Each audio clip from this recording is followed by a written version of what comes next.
đất Tổ quốc Việt Nam. Kính thưa các vị đại biểu khách quý, kính thưa đồng bào chiến sĩ cả nước và bạn bè quốc tế đang hướng về lễ kỷ niệm 80 năm cách mạng tháng 8 thành công và quốc khánh nước Cộng hòa xã hội chủ nghĩa Việt Nam. Mở đầu cuộc diễu binh diễu hành là lực lượng không quân nhân dân Việt Nam anh hùng, gồm các biên đội trực thăng Mi-171, Mi-17, Mi-8, máy bay vận tải CASA C-295, C-212Y. Dẫn đầu là biên đội trực thăng Mi-171, Mi-17, Mi-8 mang theo cờ Đảng, cờ Tổ quốc tung bay trên quảng trường Ba Đình lịch sử.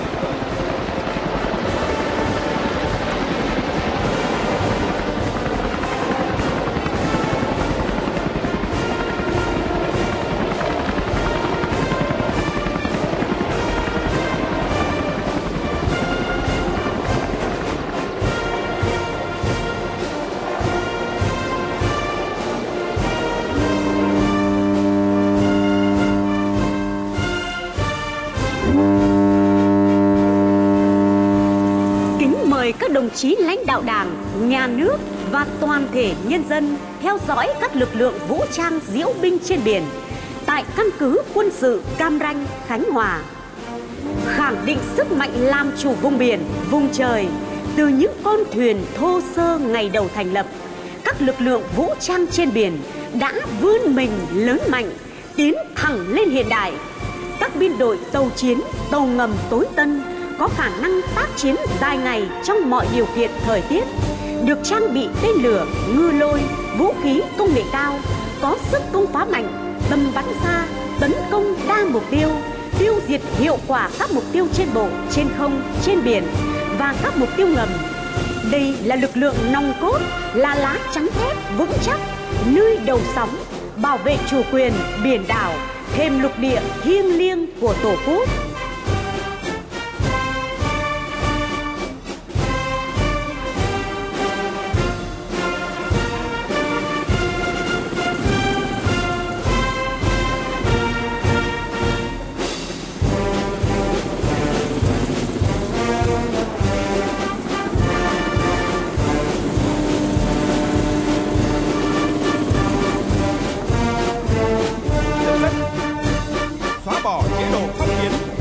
Bước ngoặt lịch sử, đưa đất nước ta từ một xứ thuộc địa trở thành quốc gia độc lập có chủ quyền, nhân dân ta từ thân phận nô lệ trở thành người làm chủ đất nước, mở ra kỷ nguyên mới, kỷ nguyên độc lập dân tộc và chủ nghĩa xã hội. Thắng lợi vĩ đại của cách mạng tháng 8 và quốc khánh nước Cộng hòa xã hội chủ nghĩa Việt Nam là bản anh hùng đã bất diệt, biểu tượng trực rỡ của tinh thần yêu nước nồng nàn, hội tụ sức mạnh đại đoàn kết, khát vọng độc lập, tự do cháy bỏng của cả dân tộc kiên cường bất khuất dưới sự lãnh đạo của Đảng và Chủ tịch Hồ Chí Minh, là thắng lợi của. Thưa quý vị, trên bầu trời thủ đô lúc này là đội hình máy bay vận tải CASA C-295 và C-212Y. Những chiến binh thầm lặng đảm nhiệm hiệp đồng chiến đấu, trinh sát, vận chuyển và tìm kiếm cứu nạn toàn thế giới.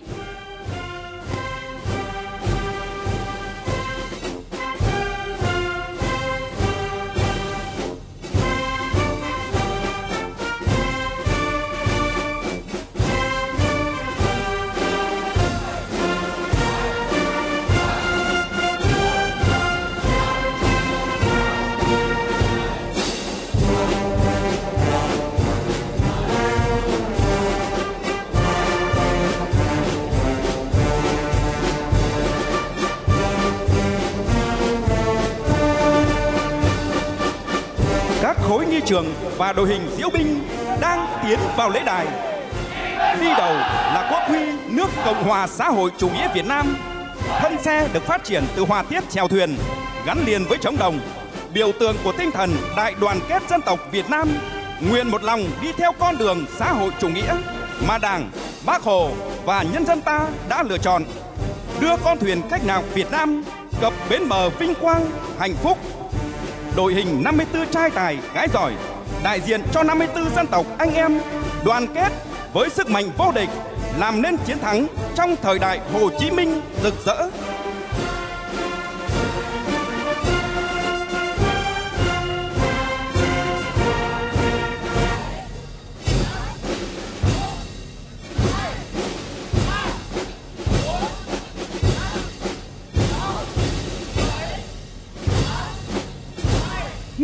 chào mừng khối cờ đảng, cờ Tổ quốc đang tiến vào lễ đài.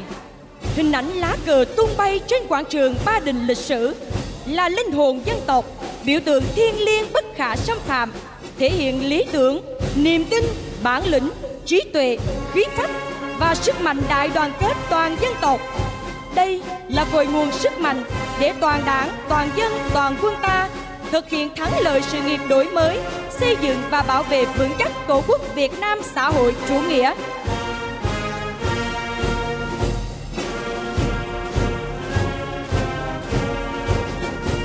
Đội hình xe rước chân dung Chủ tịch Hồ Chí Minh đang tiến vào lễ đài. Chủ tịch Hồ Chí Minh, lãnh tụ thiên tài, người sáng lập, lãnh đạo và rèn luyện Đảng ta, anh hùng giải phóng dân tộc, danh nhân văn hóa thế giới, người cha thân yêu của lực lượng vũ trang nhân dân, đã lãnh đạo cách mạng Việt Nam đi từ thắng lợi này đến thắng lợi khác.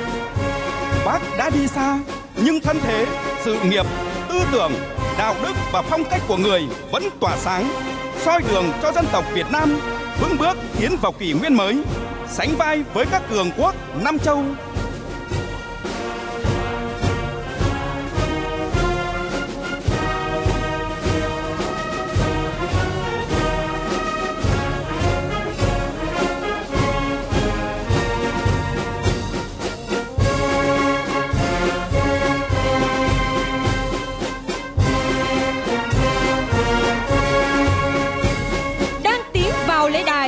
Là biểu tượng 80 năm cách mạng tháng 8 và quốc khánh nước Cộng hòa xã hội chủ nghĩa Việt Nam. Biểu tượng mang ý nghĩa sâu sắc, tái hiện mốc son lịch sử chói lọi của cả dân tộc với khát vọng độc lập, tự do, hạnh phúc và quyết tâm mạnh mẽ đưa đất nước ta đi tới tương lai tươi sáng. Khối cờ Tổ quốc được tạo hình mang tinh thần sức mạnh với khí thế vươn mình cất cánh, tượng trưng cho ước nguyện dân tộc cường thịnh trường tồn, đất nước phồn vinh hạnh phúc trong kỷ nguyên mới, kỷ nguyên vươn mình của dân tộc.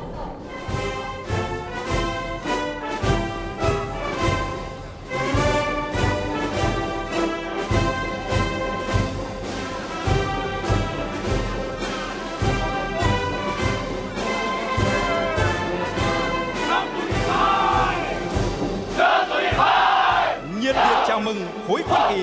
do đồng chí Thượng tướng Nguyễn Hồng Thái, Ủy viên Trung ương Đảng, Ủy viên Quân ủy Trung ương, Thứ trưởng Bộ Quốc phòng, chỉ huy dẫn đầu các khối, đại diện cho Quân đội Nhân dân Việt Nam anh hùng và dân quân tự vệ đang tiến vào lễ đài. Trên quân kỳ quyết chiến, quyết thắng tung bay, lấp lánh những huân chương cao quý, khắc ghi biết bao máu xương, chiến công oanh liệt, tô thắm truyền thống vẻ vang như lời Bác Hồ khen tặng.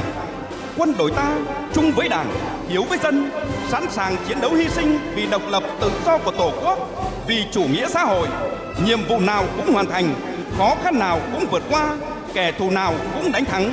Xứng đáng là quân đội anh hùng của dân tộc anh hùng.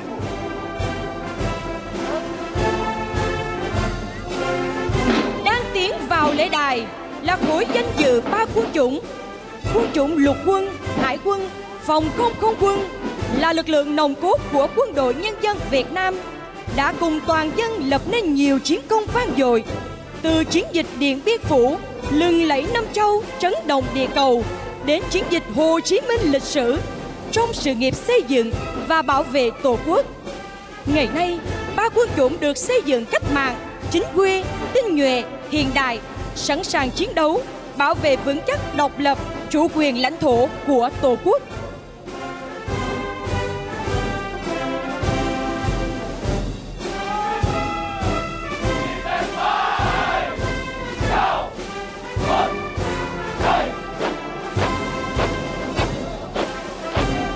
Khối nữ quân nhạc Việt Nam cùng những âm thanh hùng tráng, ngân vang đang tiến vào lễ đài.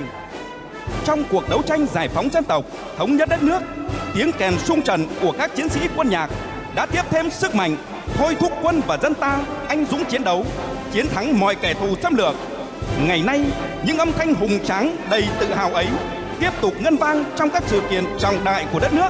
cổ vũ toàn Đảng, toàn dân, toàn quân chung sức đồng lòng xây dựng đất nước ngày càng phồn vinh, hạnh phúc.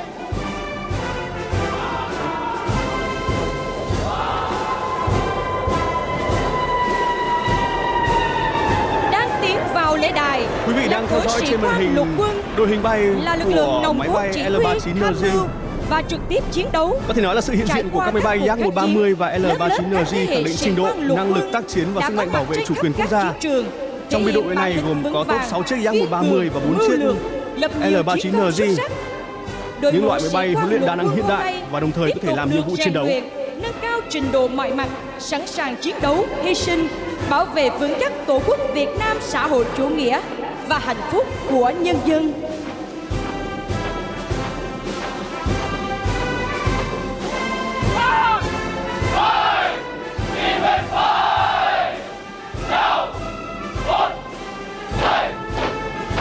Chào mừng khối sĩ quan Hải quân Nhân dân Việt Nam đang tiến vào lễ đài. Hơn 70 năm xây dựng, chiến đấu và trưởng thành, Hải quân Nhân dân Việt Nam đã lập nhiều chiến công xuất sắc, góp phần vào thắng lợi vĩ đại của dân tộc, hun đúc nên truyền thống chiến đấu anh dũng, mưu trí sáng tạo, làm chủ vùng biển, quyết chiến, quyết thắng. Ngày nay, quân chủng Hải quân được xây dựng cách mạng, chính quy, tinh nhuệ, hiện đại, phát huy tốt vai trò nòng cốt, bảo vệ vững chắc chủ quyền biển đảo thiêng liêng của Tổ quốc.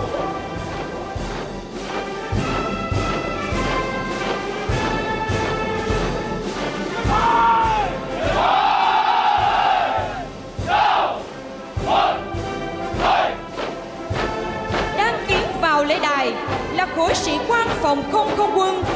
Trong kháng chiến, với ý chí dám đánh, biết đánh, quyết thắng, bộ đội phòng không quân đã bắn rơi hàng ngàn máy bay địch, làm nên chiến thắng huyền thoại Hà Nội Điện Biên Phủ trên không, thể hiện khí phách anh hùng và tầm cao trí tuệ Việt Nam. Phát huy truyền thống anh hùng, bộ đội phòng không quân hôm nay không ngừng lớn mạnh, làm chủ khoa học công nghệ, vũ khí trang bị và phương thức tác chiến hiện đại, bảo vệ vững chắc Tổ quốc trong mọi tình huống.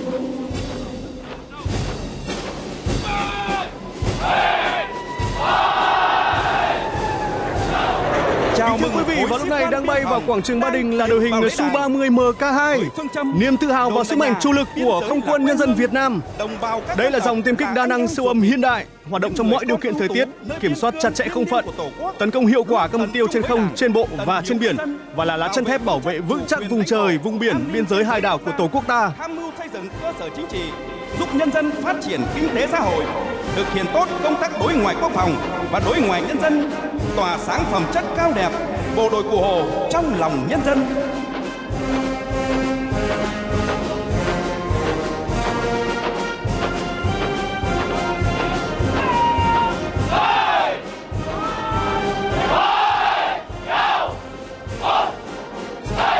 Đang tiến vào lễ đài là khối sĩ quan cảnh sát biển Việt Nam, lực lượng chuyên trách nòng cốt duy trì thực thi pháp luật, bảo vệ an ninh quốc gia, trật tự an toàn trên biển. Với truyền thống kiên quyết dũng cảm, khắc phục khó khăn, đoàn kết hiệp đồng, giữ nghiêm pháp luật, cảnh sát biển Việt Nam đã ghi dấu ấn với nhiều thành tích đặc biệt xuất sắc, tiếp tục khẳng định bản lĩnh, trí tuệ của những người lính biển kiên trung, ngày đêm canh giữ vùng biển thiêng liêng của Tổ quốc.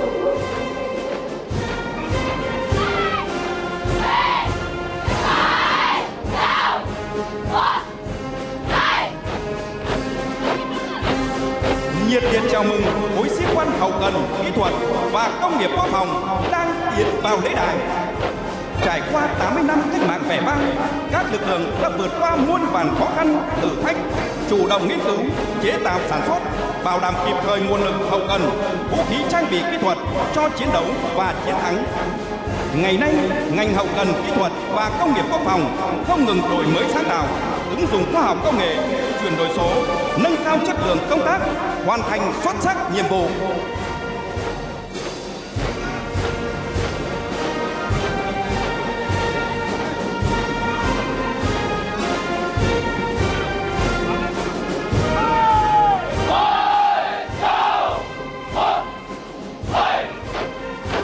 Đang tiến vào lễ đài là khối nữ sĩ quan quân y, khắc ghi lời Bác Hồ dạy: người thầy thuốc giỏi đồng thời phải như người mẹ hiền. Những nữ sĩ quan quân y đã làm việc quên mình, xông pha trong mưa bom bão đạn, cứu chữa bộ đội và nhân dân, khắc phục thiên tai thảm họa, phòng chống dịch bệnh, lập nhiều thành tích đặc biệt xuất sắc. Với các vòng cống hiến, các nữ sĩ quan quân y hôm nay không ngừng tu dưỡng, học tập, nâng cao trình độ mọi mặt, hết lòng phụng sự Tổ quốc, phục vụ nhân dân.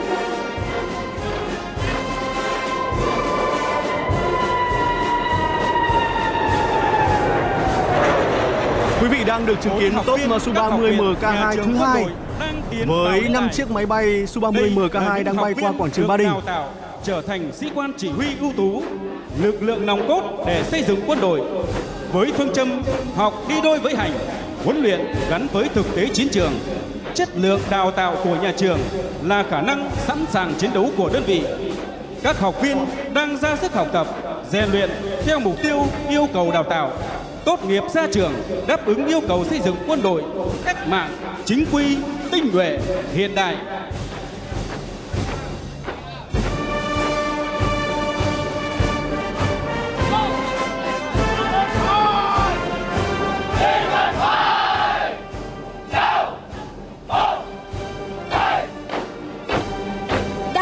Vào lễ đài là khối chiến sĩ tác chiến điện tử. Ra đời trưởng thành qua các cuộc kháng chiến, lực lượng tác chiến điện tử đã góp phần quan trọng làm nên những thắng lợi vĩ đại của dân tộc. Trong thời kỳ mới, lực lượng tác chiến điện tử được xây dựng tinh, gọn, mạnh, hiện đại, sẵn sàng chiến đấu cao, bảo vệ các mục tiêu trọng yếu của Đảng, nhà nước và quân đội, xứng đáng là những chiến binh thầm lặng giữ vững môi trường hòa bình ổn định để phát triển đất nước.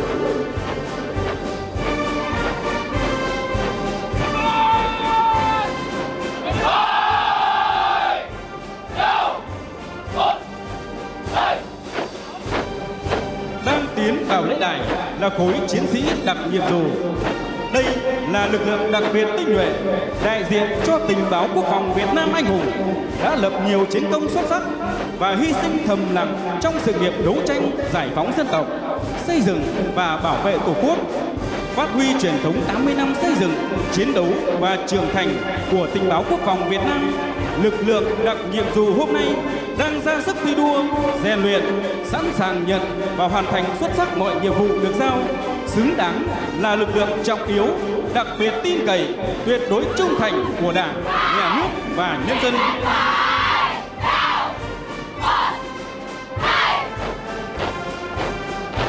Đang tiến vào lễ đài là khối lực lượng tác chiến không gian mạng, được xây dựng theo hướng tinh, gọn, mạnh, hiện đại. Lực lượng tác chiến không gian mạng đã không ngừng phát triển, hoàn thành xuất sắc các nhiệm vụ được giao, làm nòng cốt cùng toàn quân bảo vệ vững chắc chủ quyền quốc gia trên không gian mạng. Trước yêu cầu nhiệm vụ mới, lực lượng tác chiến không gian mạng tiên phong đột phá, phát triển khoa học công nghệ, đổi mới sáng tạo, chuyển đổi số, góp phần cùng dân tộc bước vào kỷ nguyên phát triển mới.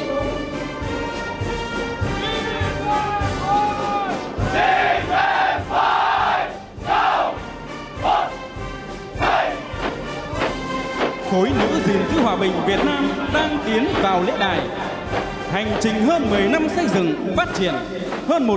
chiến sĩ mũ nổi xanh đã lên đường thực hiện sứ mệnh cao cả mà Đảng, Nhà nước, quân đội và nhân dân giao phó, luôn phát huy tinh thần độc lập, tự chủ, hữu nghị, hợp tác, thể hiện Việt Nam là bạn, là đối tác tin cậy, thành viên có trách nhiệm của cộng đồng quốc tế, lan tỏa phẩm chất cao đẹp, bộ đội Cụ Hồ và hình ảnh đất nước, con người Việt Nam đến bạn bè quốc tế.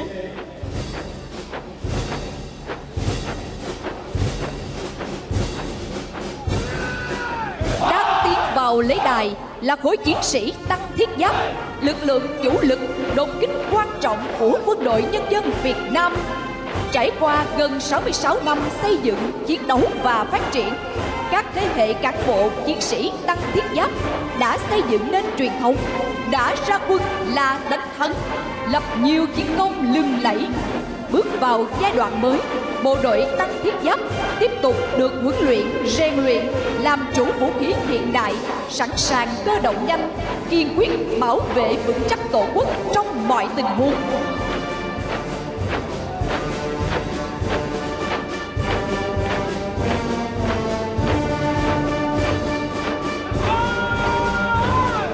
nhiệt liệt chào mừng khối chiến sĩ pháo binh tên lửa anh hùng đang tiến vào lễ đài. Là hỏa lực mặt đất chủ yếu của quân đội ta, ra đời từ những ngày đầu gian khó, vai trần trên đất, tháo pháo xuôi bè, đưa pháo lên cao, đặt gần bắn thẳng. Pháo binh vinh dự được bắn phát đạn đầu tiên, mở màn cho toàn quốc kháng chiến, lập nhiều chiến công xuất sắc trong chiến dịch Điện Biên Phủ và các cuộc kháng chiến trường kỳ của dân tộc, được trao tặng danh hiệu anh hùng lực lượng vũ trang nhân dân, xây đắp nên truyền thống chân đồng vai sắt, đánh giỏi bắn trúng. Bộ đội pháo binh tên lửa hôm nay quyết tâm hoàn thành xuất sắc mọi nhiệm vụ được giao.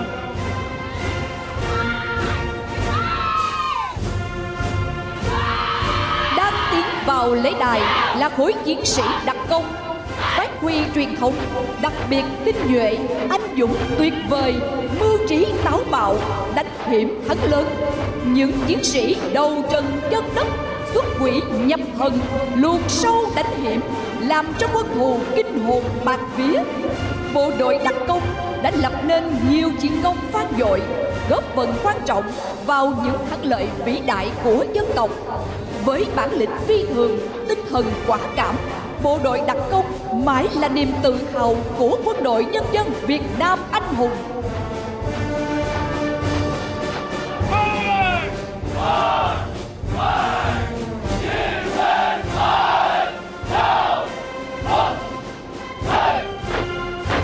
Khối nữ chiến sĩ biệt động đang tiến vào lễ đài. Những người con gan dạ, dũng cảm, ngoan cường, những đóa hoa thép đã hy sinh cả tuổi thanh xuân, bí mật gây dựng, phát triển lực lượng ngay trong lòng địch. Với sự mưu trí, sáng tạo và cách đánh bí mật, bất ngờ, táo bạo vào các cơ quan đầu não của địch, làm cho quân thù kinh hồn bạt vía. Chúng ta cùng tự hào về những nữ chiến sĩ biệt động anh hùng, những người đã góp phần làm nên chiến thắng vĩ đại của dân tộc.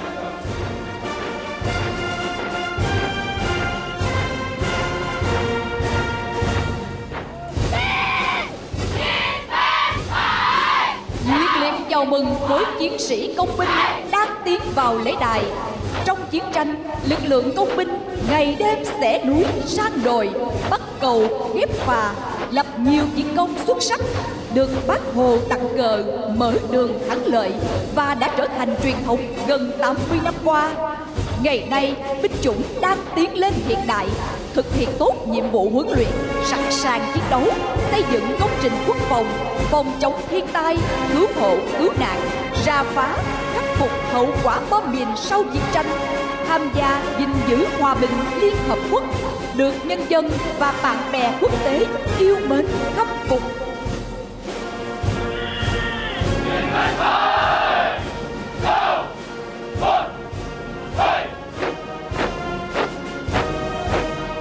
Đang tiến vào lễ đài là khối nữ chiến sĩ thông tin, những bông hoa thép kiên cường của quân đội nhân dân Việt Nam. Suốt 80 năm qua, bộ đội thông tin luôn đoàn kết, mưu trí, dũng cảm, vượt qua mọi khó khăn, giữ vững mạch máu thông tin liên lạc, lập nên nhiều chiến công xuất sắc. Là lực lượng được ưu tiên xây dựng hiện đại, bộ đội thông tin quyết tâm bảo đảm thông tin liên lạc kịp thời, chính xác, bí mật, an toàn, đáp ứng yêu cầu nhiệm vụ trong tình hình mới.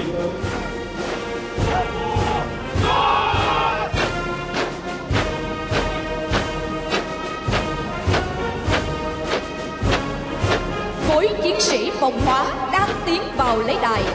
Đây là những người lính thầm lặng, sẵn sàng đối mặt hiểm nguy vô hình.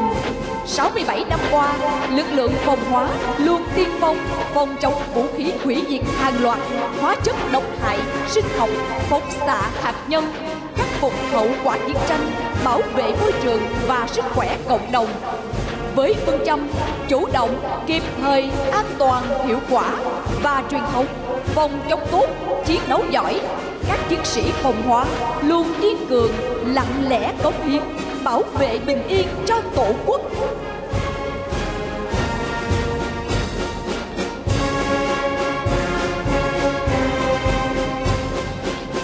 Đoàn nghi lễ danh dự Quân Giải phóng Nhân dân Trung Quốc đang tiến vào lễ đài.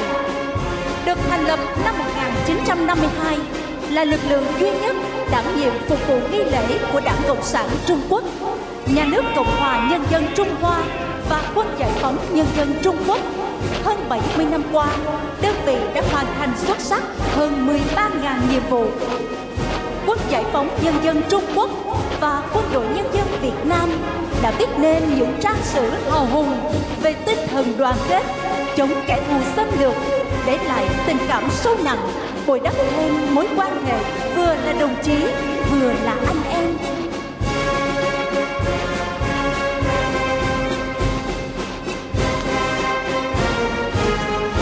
Đang tiến vào lễ đài là khối quốc kỳ Liên bang Nga. Hộ tống khối quốc kỳ là đội tiêu binh danh dự, đại diện cho 3 quân chủng của lực lượng vũ trang Liên bang Nga: lục quân, không quân vũ trụ và hải quân. Trong chiến tranh vệ quốc vĩ đại, Hồng quân Liên Xô đã có đóng góp quyết định vào chiến thắng chủ nghĩa phát xít. Ngày nay, quan hệ giữa các lực lượng vũ trang Liên bang Nga và Quân đội Nhân dân Việt Nam không ngừng được củng cố. Tình đoàn kết, hữu nghị truyền thống và quan hệ đối tác chiến lược toàn diện Việt Nam Liên bang Nga tiếp tục phát triển lên tầm cao mới.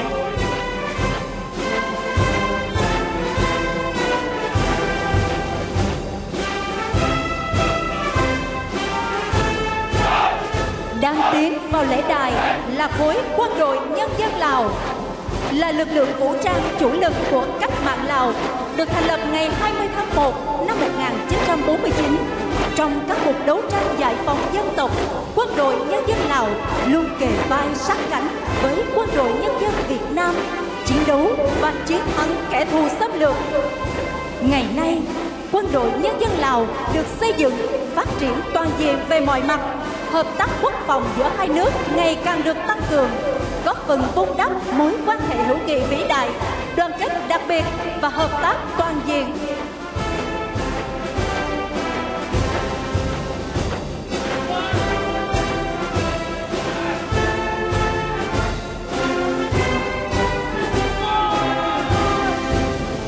Đang tiến vào lễ đài là khối quân đội Hoàng gia Campuchia,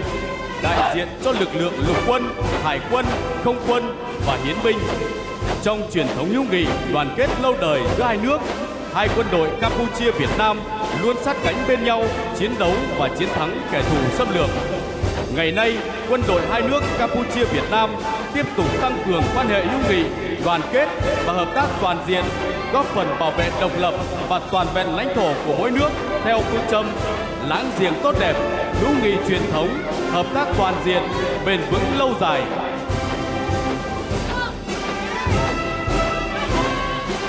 Như vậy, cùng tham gia trong buổi lễ diễu binh diễu hành kỷ niệm 80 năm cách mạng tháng 8 thành công và quốc khánh mùng 2 tháng 9. Nhiệt liệt chào mừng vừa rồi là 4 khối quân đội các nước Trung Quốc, Nga, Lào và Campuchia.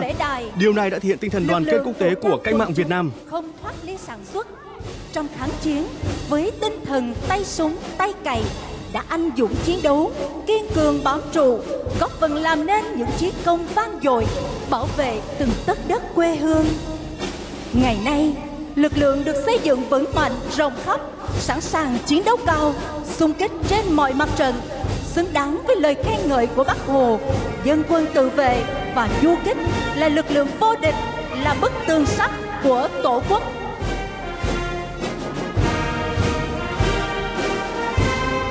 Đang tiến vào lễ đài là khối nữ dân quân các dân tộc Việt Nam, phát huy truyền thống đoàn kết gắn bó của 54 dân tộc anh em. Trong các cuộc đấu tranh giải phóng dân tộc, nữ dân quân các dân tộc Việt Nam luôn trung thành với Đảng, Tổ quốc và nhân dân, chiến đấu kiên cường, mưu trí, dũng cảm, lập nhiều chiến công xuất sắc. Ngày nay, nữ dân quân các dân tộc Việt Nam đang ra sức thi đua phát triển kinh tế, văn hóa, xã hội, góp phần xây dựng quê hương giàu đẹp, văn minh, hạnh phúc.